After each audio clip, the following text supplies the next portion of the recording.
9 a.m. and 10 a.m. Events occur in real time.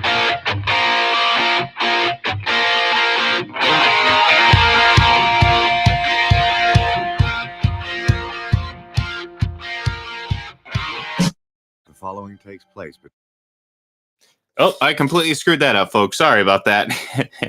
Don't worry about that. The music didn't cut out. Your radio didn't break. That was just me pressing the wrong button. Welcome, everyone, to FPC Radio Live. I'm doing a very cold open. John, help me out here. I'm completely, technology has taken over my life, and I cannot handle it. I screwed everything up. I had a great intro planned, and I completely bumbled it.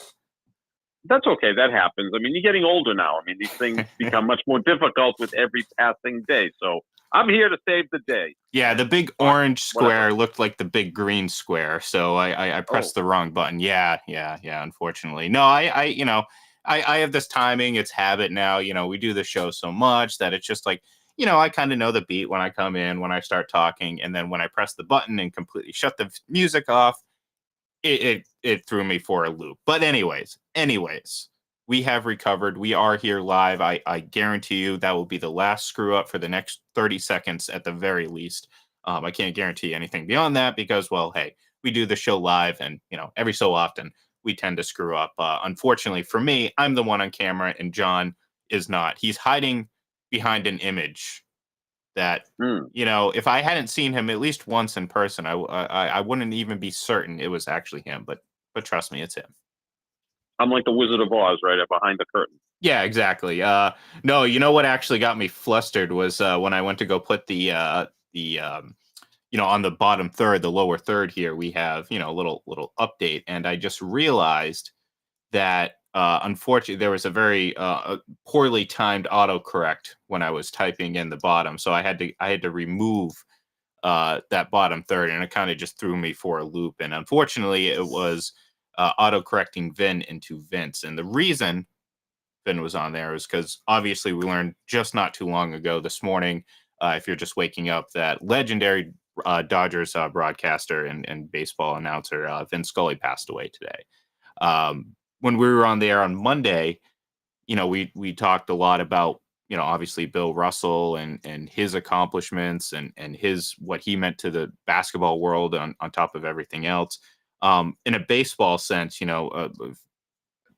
is there any more iconic voice in baseball, John? No. The simple answer, Ian, is no. And I know we talked on Monday about Bill Russell, as you said, and the labels of GOAT and legend and icon certainly fit Bill Russell. Well, they also fit Vin Scully. He is the greatest baseball announcer ever. And I think everybody else that does baseball announcing currently or in the past would agree with that. He was the gold standard, to the point where I think Al Michaels and Bob Costas, who were certainly in that Mount Rushmore discussion with Vin Scully as the greatest announcers ever, play-by-play announcers, whatever it may be, kind of idolized him. Mm-hmm. And here's someone who started in 1950 at the age of 22 with the Brooklyn Dodgers and did Dodger games all the way up to 2016 at the age of 88. And he was phenomenal at the age of 88. He was doing games alone. Mm-hmm. And just amazing how he would do it. I had friends that would get the baseball package just to listen to him because it was stunning how great this guy was at 88 years old. Just the best storyteller ever. Just the way he described things. And then everyone that you hear from that had any interaction with him also as classy a man as they've ever met. So when you put that all together, again, 94, I think we'd all take that. And again, the phenomenal life that he led, but it's still jarring when you hear that, one of the all-time greats passes away. But he all the adjectives and labels that are going to be handed out over the next few days, richly deserved by Vin Scully.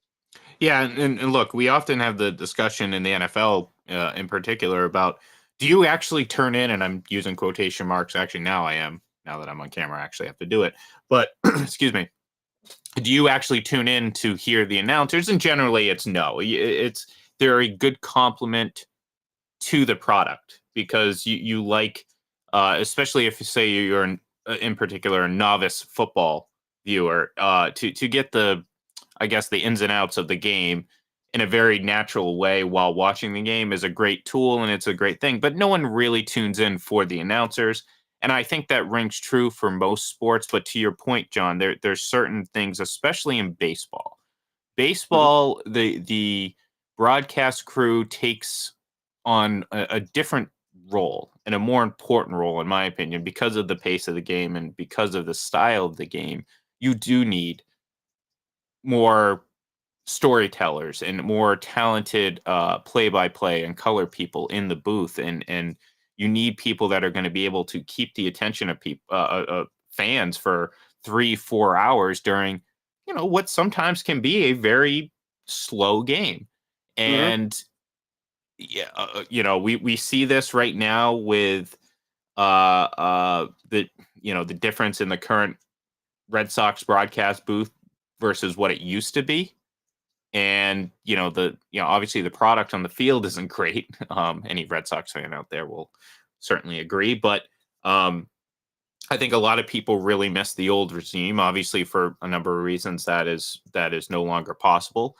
But you look at and listen to Vin Scully, and it's to your point, you had people that wanted to tune in, obviously, to watch the baseball game, but the fact that he was broadcasting it was a big factor as well. And maybe that added to someone watching 70% or 80% of the games every season as opposed to 50 or 60, because it is a long season and there is more opportunities to miss games. And maybe it was his voice that kept you coming back more and more. So And definitely. his ability Yeah. and his ability to do it on radio and TV and Yes. then simulcasting, that's it, because it's a completely different Hmm. skill set, right? Radio, you're painting the picture. TV, it's almost like you're inviting someone in to sit down with you and have Yeah. a discussion.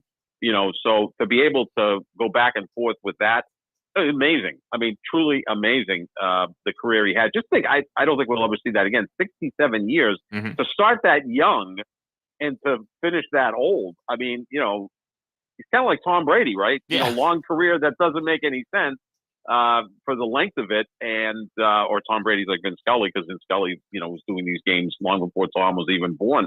But yeah, he's always been someone that I think every broadcaster looks up to, because he just made it look so easy, right? I mean, Mhm. it just flowed just perfectly. I mean, great oratory skills. And again, I think you got people like Al Michaels who looked up to him, and John Miller, who got to do, I think, 1 year with the Red Sox, and then obviously went to the San Francisco Giants and Baltimore Orioles and did Sunday Night Baseball. Sounds so much like Vin Scully that you could tell that, Vin Scully was their idol, and they, carried the torches as much as they could. I think Al Michaels is the greatest play-by-play guy in the history of sports, because of all the sports that he can do. Heck, he did, the Miracle on Ice without ever doing hockey before that, and he was brilliant at it. But Vin Scully also did other sports. He did the 1981 NFC Championship game between Mhm. Dallas and San Francisco, the catch, which ushered in the 49ers dynasty. I mean, golf. He was phenomenal at golf. I get the feeling that you could invent a sport on Tuesday and Vin Scully would nail it by Wednesday and know how to do it. Oh, absolutely. And you kind of mentioned it before, all those greats in the broadcasting realm looking up to him. And it's the exact same conversation we were having about Bill Russell the other day, Mm-hmm. where it's like, you have all these legends of the game that are just, I mean, bigger than life itself. And they're just looking like teenage fans looking up to Bill Russell, like, oh my God, look, it's Mm-hmm. Bill Russell. I mean, it's the same thing. And Yeah. that I think, more than normal everyday fans clamoring over him, speaks volumes to who they are. Because when you have the best of the best of the best looking at you and admiring you to that degree, that speaks volumes as to who you are. And I think, unfortunately, we saw two of those figures in the sports world in different realms, obviously different sports, different um avenues, but equally long a career and equally long in the spotlight. I mean, Vince Scully is not a guy who went away 20 years ago and you haven't heard from him since, and it's like, oh no, man, I'm sad that we lost him. No, like you said, I mean, he was broadcasting games just 5 years ago. And we talked about Bill Russell. I mean, he was just on camera a couple months ago cheering on the Celtics in the final, and in years past has been very present in media and on camera at even at his age. So to have those guys unfortunately pass away within days of each other, it's certainly been a sad week. So It has. anyways, though, you did mention one guy's birth.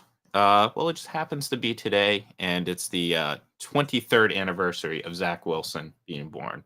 No, I'm joking. I maybe in 20 years we'll be talking about Zach Wilson in his 40s, but until then, he will have to take a back seat to the guy that obviously we are talking about today. And first we'll talk about his birthday, and then we'll talk about something else. But it's Tom Brady, and obviously August 3rd. It's a great, like, this is why we know, John, he was born to play football. Like, he's literally born at the dawn of a new season every single year. Mm-hmm. Like his career, when it comes to defining his age and how many years he's played and what season, is so perfect because he literally turns that new age just as the new season begins. So, Tom, thank you once again for providing just a very easy way to discuss your career. But look, the reality of it is, and I think a lot of us, let's be honest, John, we've gone numb, or it's just become like, we're desensitized right now to Tom Brady's age. It's become more of a punchline at this point. It's like, yeah, we get it. Okay, he's 45, whatever. Everyone can do this now. Well, no. Like, let's take a step back for a moment and just kind of think about what he's doing at the level in which he's doing it, at the age in which he's doing it. Talk about something you're never going to see again. I can guarantee you're probably never going to see. Actually, I kind of just contradicted myself. Let me rephrase that. I guarantee you will not see anything like this again. You will not see a player of his caliber play at the level in which he's playing, at the age in which he's doing it. And look, since he's turned 40, John, the guy's had a Hall of Fame career. You can, right. I mean, this is a discussion we've had in the past, but we're going to focus post 40 right now. You can just eliminate everything that happened beforehand. His post 40 career is as good as just about any quarterback's entire career that you can think of. I mean, with the exception of maybe a few players, and we're talking about the elite of the elite of the elite. So it's incredible to see him say, thinking back now several years ago when he was probably in his 30s, and he said he wants to play till he's 45. And you're like, oh, okay, Tom. All right, Tom, we get it. It's not quite Russell Wilson's, I work triple the amount of everyone else. No, Russell, you're just lying. Settle down. Tom, we were just like, okay, haha. All right, Tom, we get it. And then those laughs kind of were like, well, all right, Tom, you're getting there. All right, we'll see. And then it's like, all right, well, are you going to play to 50? Come on now. And that's kind of what I'm hoping for, John. Let's be honest. I do hope that, it took him 40 days to realize he shouldn't have retired. And I'm hoping this season makes him realize he should play for another 3 years. But Tom Brady is 45 today. And you know what? Based on the pattern the last 10, 11 years, he's due to win a Super Bowl this season. Yeah, he wins one every other year, right? I mean, throughout his career, he's gone to a Super Bowl 50% of the time and has won a Super Bowl 33% of the time in a given year. That just blows my mind. I mean, again, I've said this a million times. If you shoot 50% from the floor as a basketball player, you're damn good. I mean, like LeBron James and Michael Jordan are just above that. And I think they're the two greatest players ever. And Brady goes to the Super Bowl 50% of the time. So it's as likely that Brady shows up at the Super Bowl as a player as it is for LeBron or Michael Jordan to connect on a field goal attempt. That is crazy. And like you said, Ian, to your point, since the age of 40, he's gone to 3 Super Bowls, won 2, won an MVP, and finished second another time. So yeah, that's like a Hall of Fame career. He's won as many Super Bowls from the age of 40 out as John Elway and Peyton Manning won in their entire career. And those are 2 phenomenal quarterbacks, top 5 of all time. So yeah, I mean, it's kind of silly. I mean, the second oldest quarterback in the league is Aaron Rodgers, who will be 39 in December. I can't see him playing till he's 45. I mean, I think physically he probably could. But I think he's got other interests, and I think he probably would be stubborn enough to just either not do it or do it, whatever. But I couldn't picture him playing another 6 or 7 years, and he's had a long, distinguished career in his own right.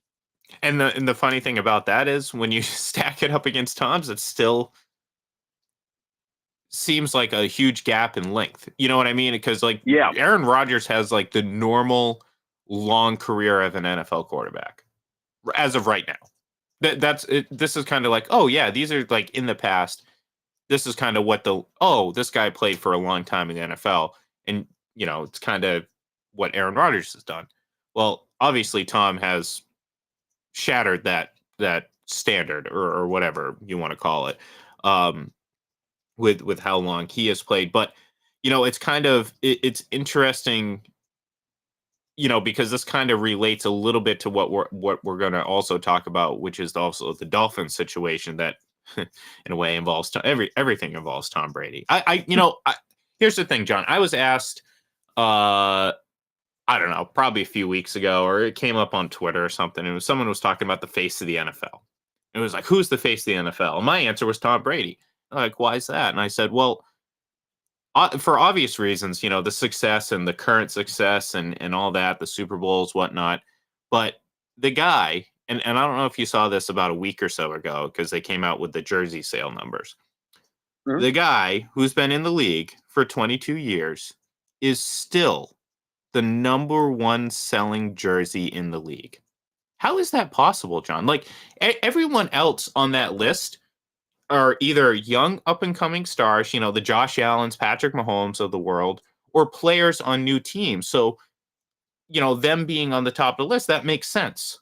Oh, yeah, that's how the trends go. But how is it that Tom Brady, year in and year out, is like the number one, because he's the face of the NFL still at age 45 now.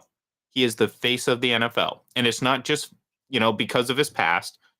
Like I get it. Like at a certain point, your past kind of, you're not going to be the face just because of your past. So you have to be current. You have to be the best player at your position currently, and I think you're seeing that from a guy who is half of 90.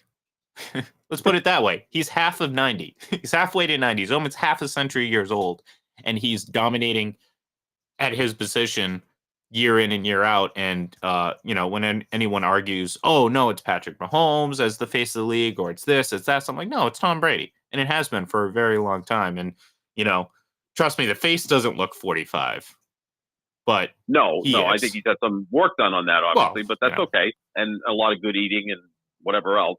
I think the amazing thing is, to your point, Ian, is that he's probably more the face of the league now than he was with the Patriots, even simply because I think he's more popular now than he was with the Patriots, because the Patriots were the evil empire, and also his personality is more somewhat real now than it was with the Patriots. He was so buttoned up with the Patriots that we didn't really get to hear from him all that often. Now, he's on social media. Some of his stuff is very corny. Seems like the dad down the street that's kind of a nerd. But, at least he's showing some personality. And, I think he's as much, if not more, the face of the league right now than he was even with the Patriots. And it's always going to be a quarterback, right? So for the most part, I mean, unless, Aaron Donald is a great player, but no one thinks he's the face of the league or great wide receivers we have. But you can make arguments more so than, say, the MVP disparity. Like, I think, obviously, when you're arguing MVP, it's like, well, obviously, it's going to be a quarterback, and it's not a bias. It's just logic. I mean, that, people are like, why is it always a quarterback? Well, because guess what? Inherently, they are the most important player on any given team. So, it makes sense, right?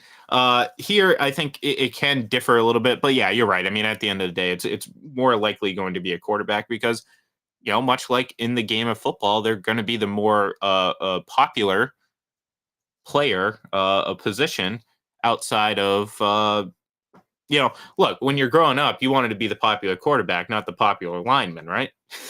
Like, oh yeah, you know what absolutely. I'm saying? There's it's a popularity contest, but again, there's reason for it because of the importance of the position and the prestige that can come with it, or the opposite of that if you fail. So, but I'm trying to think, when was the last time a non-quarterback was the face of the league? I mean, you may have to go back to like my era, and I'm maybe old, whatever. Well, but you might have to say maybe Walter Payton. Certainly, O.J. Simpson was probably the face of the league at the early to mid 70s. He was the biggest star in the league at that point. Well, because like I mean, like and, you can sit there. Some people might say, "Oh, well, Adrian Peterson," but even then, even during his best run, I mean, you can.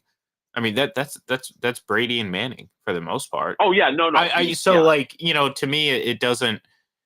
It seemed like every year it was the entire season, no matter who played or who it was about who won versus Tom Brady versus Peyton Manning and their respective teams in the playoffs. And that was kind of what it was, even during Adrian Peter. So like I think it does there's the current way we consume football, both fantasy, online, highlights, all that, I think opens the door for more players to be more popular. But I still think it's incredible that again at age 45 now and 22 years into the league that he can still somehow be the top selling jersey. It just doesn't make sense, John. You know what I mean? Like, and trust me, it's not all me. It's not just me. Like, I'm not the only one buying these jerseys. Someone's buying the shirts. I know you have, 4 rooms in your apartment filled with Brady jerseys, but it does happen. But in basketball, it's the same. LeBron is still the highest selling jersey in the NBA, and he's going into his 20th year. So, those are the two guys that I just put above everybody else. I get so turned off when anybody compares anybody else to those two guys, right? I mean, and Tiger Woods was there for a while, in an individual sport, obviously. And of course, he tailed off, but he still has a massive impact on golf. You just watch the ratings. Well, and that's what it is. Yeah. Yeah. I mean, look, Liv supposedly offered him between $700 and $800 million to join their tour. I mean, and he's not a great player anymore, but he's still Tiger Woods. But those guys are in another stratosphere from anyone else. It's sustained greatness. And with Brady, I think again, his personality is shining more than it's ever. And I think that's making him even in a sense more popular. I know people that hated Brady, that when he won the Super Bowl in Tampa and, at the victory parade, the way he was sloshed, they loved him. They said, wow, this is like a regular guy. He's like a real dude now. Like you said earlier, I mean, a lot of that had to do with getting the Patriots stink off him. I mean, let's be honest here. I mean, to detach himself from the Patriots made it a lot easier for a lot of people to be like, oh, you know what? Actually, he's not too bad, and realize that because like to be honest, this has kind of been who he is his entire. Obviously, you don't just change who you are. This is who he is. It's just for many reasons he's not as muted. Social media has obviously grown immensely, even in the last 5 years. The access and the way athletes use social media has changed dramatically since he's been in the league, to non-existent when he came in to, like I said, just since he's been in Tampa, it's evolved. So it gives him a more of a avenue to reach fans. And look, I the fact that Tampa won a Super Bowl year one, I think takes a whole lot of pressure off. Like if you're going into year 3, he still hadn't won a Super Bowl. I don't think you're going to see so much goofy Tom, like I'm not going to sit here and pretend it's all Belichick, putting the muzzle on Tom Brady. Like, no, like you can't just muzzle someone. Like he has to buy into this as well. The way he handled himself in New England.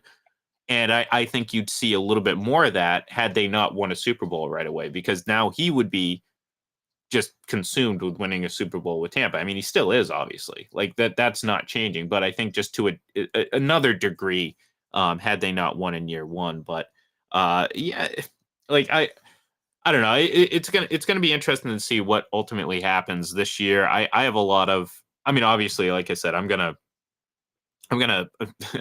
gonna bet against Tom Brady. I mean, that'd be foolish. I don't understand people that do that. But I think this is going to be a different year for them, because no Gronk, obviously no Antonio Brown. Not that you could count on him anyways when he was on the field with the team. But we didn't get too much of a chance to talk about Julio Jones the other day. But maybe he recaptures some of his ability and can put together a solid season. But we'll see if he can get to number 8. I would like that, John. A nice even number 8. It just kind of just flows off the tongue a little bit. Although 7 again is a nice number too. Seven's a cool number. It is a Eight's cool number. My guy's stuck on 1 right now, so I'm just hoping for 2. Well, I was gonna say, excuse me, yeah, one of the other stories involving Tom Brady in the news, on a periphery, maybe not the center of the story, in a way, maybe indirectly the center of the story, is the news that Dolphins owner Stephen Ross and the organization have been docked 2 draft picks, first rounder next year, or this upcoming draft, and a third rounder in 2024. And he's also been suspended 6 games.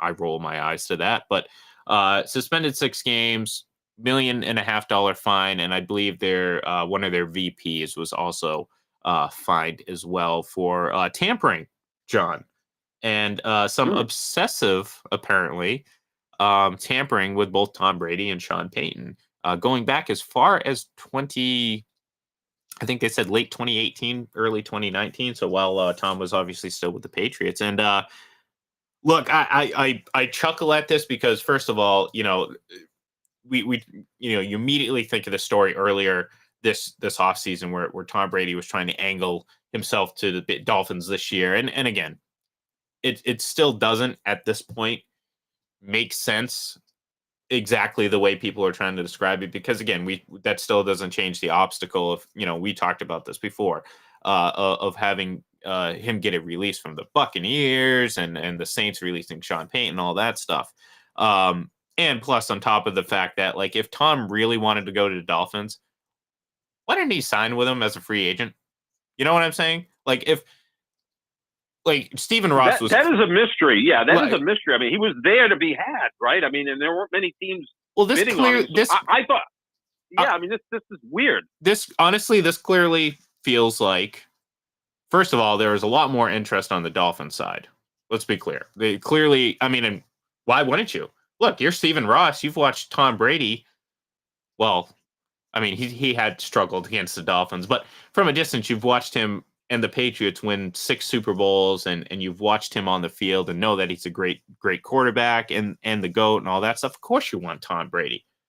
But you think about the timeline, you think about the timing of all this. 2019 was about the time that Tom Brady was given that, that fake 2-year contract, essentially. The 2 years, $70 million or whatever it was. We know now in hindsight, I think he anticipated at that point that was going to be his last year. And maybe this was a bit of a negotiating tactic on his part. I mean, why not? You're trying to get a long-term deal out of the Patriots. They're not willing to do it. And, well, let's listen to what the Dolphins owner has to say. And maybe that gets back to the Patriots and they change their mind. Ultimately, we all know he went to free agency and signed with Tampa. So, like I said, if there was legitimate interest on Brady's part to move on to the Dolphins, he would have signed there, and when he was free to do so.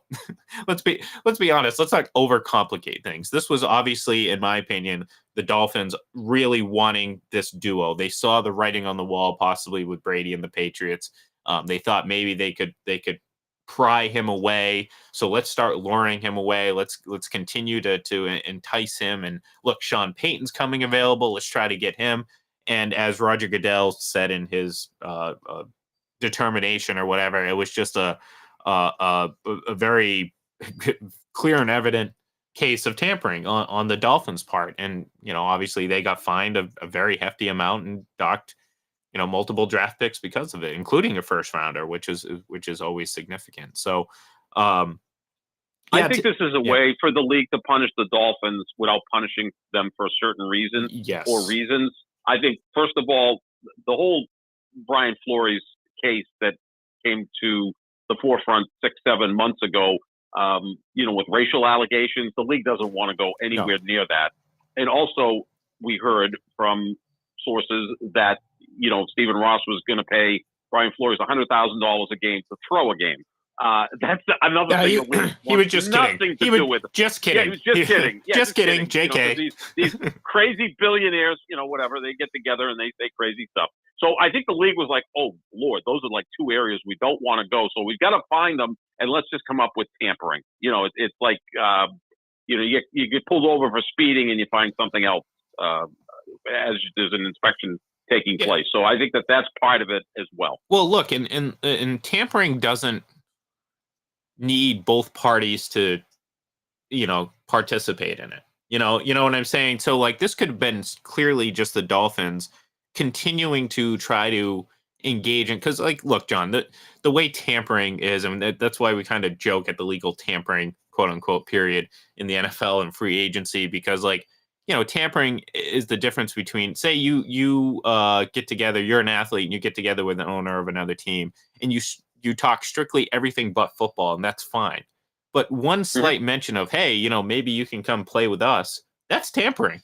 That's the difference between, not tampering and tampering. So there's a very fine line. There's a lot of gray area. And, this, I believe, did go to an extent of, maybe some very specific things were mentioned because, like, I believe Sean Payton shares the same agent as Tom Brady. So there was probably communication on that in those instances and saying, hey, if you were to decide this or this, that, and the other, that's tampering. And, look, Dolphins were obviously guilty of that, but I agree with you. I think there's a little bit more because like, again, the all those other allegations are far more egregious and far more real world centric as opposed to these silly tampering, standards that the NFL has set and is not governed by anything else. So at the end of the day, I mean, what does it really do to the Dolphins? Well, it kind of hurts them a little bit. I mean, a first round pick is a first round pick. That's tough. And a third rounder next year. I mean, that's nothing to scoff at. But ultimately, Stephen Ross, he's going to sit out for 6 games, quote unquote. And then they'll move on, and that'll be that. And we'll see what happens next year if Tom does go to Miami, or, if he retires, or maybe he stays in Tampa. Who knows? We don't know. So. Yeah, he's 1 year at a time at this point, which, again, at that age, I think that makes sense. Oh, sure. And look, I mean, let's be honest, like the and real quick before we get off the air here, I'll say this when it comes to, the Brady, Belichick, Patriots whole deal. It's very simple in my mind. I think obviously by 2019 they clearly kind of realized they were probably going in different directions.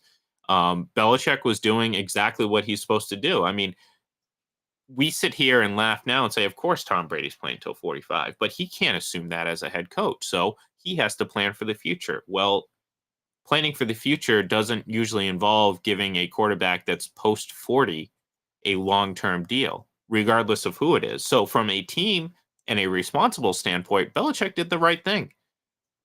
It still doesn't mean that Tom Brady can't be upset that he wasn't getting the deal that he wanted and realize, hey, maybe, you know what? Maybe it's time to move on.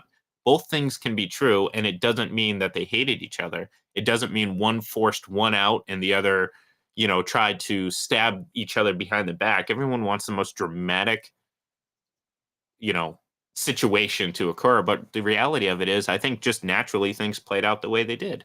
And I don't think either party, Belichick or Brady, hates each other.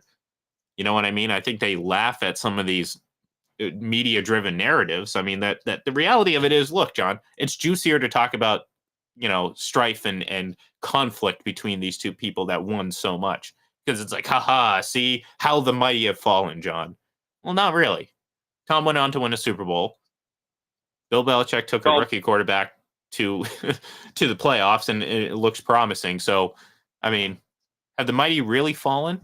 Or maybe tripped over their own feet in the case of the Patriots and now have gotten back up. So, yeah, we'll see what happens this year. This is a big year for the Patriots. Oh, yeah. To see, Sure. How they factor Absolutely. in with this. If, are they going to be a playoff team, or are they going to be a team that finishes third in their own division? So, look, I always am in favor of, play this thing out as long as you can. And I was the owner, I would say we still have a great quarterback. I don't want to see him in another uniform. Let's roll it back. I also felt that way over 20 years ago with the Bulls, who three-peated, and for some reason, Jerry Krause was not going to bring back Phil Jackson, and at that point, Michael Jordan wasn't coming back, and Scottie Pippen wanted to get paid, and they decided to break up the band. And we've never heard from the Chicago Bulls in the last 25 years. So, but to be fair, strike when things are hot. To be fair, what Belichick did falls right in line with everything he's ever done in 20 years that he's been with the team. So from that point of view, and I know it's But Tom. Yeah, I know. Yeah, go ahead. It's Tom's birthday, so I want to throw in some roses. Because in some ways, I'm a bigger Brady guy than you because I'm always Brady over teams. I mean, I just think he's that phenomenal. Yeah, go ahead. But every time Belichick would do something, you know who was there to save his behind. Oh, Tom sure. Brady, absolutely. Right? Oh, so no, I don't disagree with that. Yeah. So I mean, you just look at the numbers; they're pretty jarring. I mean, the guy was, as my good friend Ron Borges would say, Tom Brady's the parish priest. Oh, he sure. Forgives all sins. Absolutely, absolutely. And look, I'm not. I mean, you got. I mean, at a certain point, though, it's like, you know, Belichick did. You know, this wasn't like Brady was 36. You know what I mean? Right. And they decided, you know, they went as far, and they were willing to go year to year. You know, that's the problem, though. That was the difference. Brady wanted the full commitment, and the Patriots weren't willing to do that. It wasn't a Belichick forced Brady out. Brady forced himself out, or there was ultimatums, or this, that, and the other. No, it was far less dramatic. Trust me. It was actually probably quite boring how these conversations came about, because I'm sure Brady wasn't even involved. I'm sure it was his agent and not even him. So, you know, again, at the end of the day, you know, that's in the past. Like I said, I mean, I'm personally enjoying, as both a Patriots fan and a Tom Brady, continue to play.